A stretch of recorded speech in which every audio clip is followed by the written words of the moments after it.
আমরা সবাই কম বেশি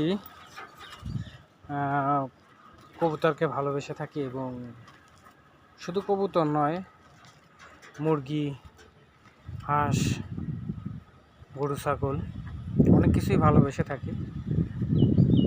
তো তার মধ্যে ভালোবাসাটা যারা কবুতর প্রেমী আছেন তাদের ভালোবাসাটা অন্যরকম। কবুতর যে নেশায় পড়েছে তাকে আপনারা অন্য কোনো নেশায় ফেলাইতে পারবেন না। সে আছে নেশাগ্রস্ত নয় কোনো মেয়েলি দিক থেকে, তার একটাই নেশা, সে হচ্ছে কবুতর নিয়ে। সে অল টাইম কবুতর নিয়েই থাকতে পছন্দ করে আমার জানা মতে। হয়তো আপনাদেরটা অন্যরকম হতে পারে। তো কবুতরকে আমরা আসুন সবাই ভালোবাসি, সবাই কবুতরকে সঠিক পরিচর্যা করি। তো সবাই ভালো থাকবেন। ভিডিওটা ভালো লাগলে শেয়ার করে দিবেন।